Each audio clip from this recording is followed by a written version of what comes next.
الحمدللہ رب العالمین والصلاة والسلام علی سید المرسلین۔ اللہ کے بابرکت نام سے شروع جو بڑا مہربان خوب رحم فرمانے والا ہے۔ قربانی کے ایام قریب قریب ہیں، ہر دوسرے مسلمان نے تقریباً قربانی کرنی ہے۔ اللہ کی بارگاہ میں ہماری قربانی کاملیت کے درجے تک پہنچے، اس کے لیے ضروری ہے کہ ہمیں چند ایک مسائل ہمارے ذہنوں میں ہو، ہمارے گھر والوں تک پہنچیں، تاکہ ہماری قربانی صحیح طریقے سے ادا ہو سکے۔ تو چند ایک فضائل قربانی کے بارے میں اللہ تبارک و تعالیٰ قرآن پاک میں ارشاد فرماتا ہے، فَصَلِّ لِرَبِّكَ وَانْحَرْ، تم اپنے رب کے لیے نماز پڑھو اور قربانی کرو۔ حدیث مبارکہ میں، سیاہ ستہ کی حدیث مبارکہ میں ہے کہ نبی علیہ الصلوۃ والسلام نے ارشاد فرمایا، 10 ذی الحجہ کو اللہ کی بارگاہ میں خون بہانے یعنی قربانی کرنے سے زیادہ کوئی پیارا عمل نہیں، اور خوش دلی کے ساتھ قربانی کرو۔ بعض لوگ قربانی جب کر رہے ہوتے ہیں، پیسے نکالتے ہیں تو سوچتے ہیں کہ یار بجٹ آؤٹ ہو جائے گا، یار میرے مال میں کمی ہو جائے گی، میرے پیسے کہیں اور خرچ ہو سکتے تھے، قربانی میں لگ گئے ہیں۔ تو دل چھوٹا نہیں کرنا چاہیے، خوش دلی کے ساتھ، کہ انشاءاللہ بروز قیامت یہی قربانی کے جانور ہمارے لیے پل صراط پر سواریاں بن کے آئیں گے۔ چند ایک ضروری مسائل۔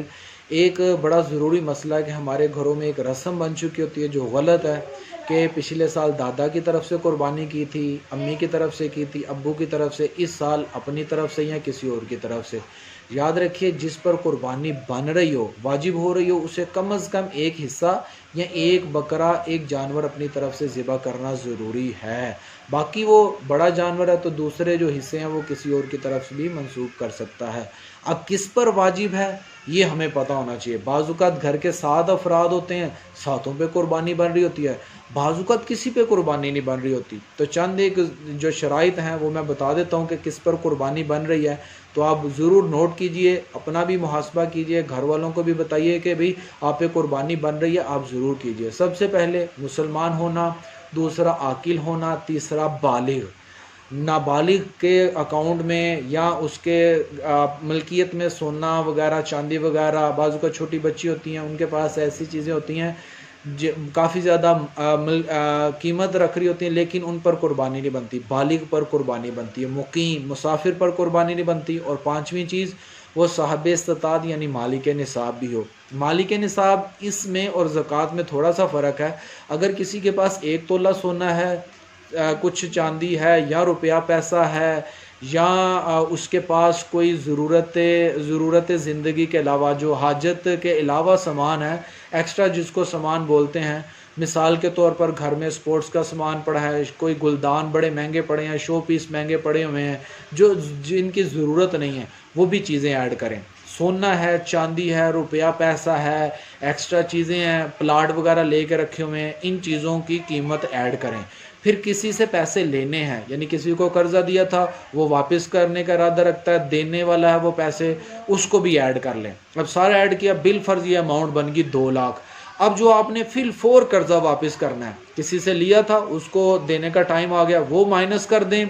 دوسرا، آپ نے جو اپنے گھر پر اخراجات کرنے کے لیے پیسے رکھے ہوئے تھے، مثلا راشن خریدنا ہے، بجلی کا بل ہے، قسط ادا کرنی ہے فی الفور، یہ والی چیزیں، اس کو بھی مائنس کر دیں۔ قرضہ فی الفور واپس دینا ہے، یا کوئی ٹائم مقرر نہیں تھا کہ وہ کب مطالبہ کر سکتا ہے، آج کرے کل کرے، وہ والا قرضہ مائنس کریں۔ اور جو چیزیں آپ نے گھر وغیرہ، گھر کے بجٹ کے لیے بنا کے رکھا ہے اتنا پیسہ بھی، وہ بھی فی الفور جو بجٹ پہ پیسے لگنے ہیں وہ مائنس کریں۔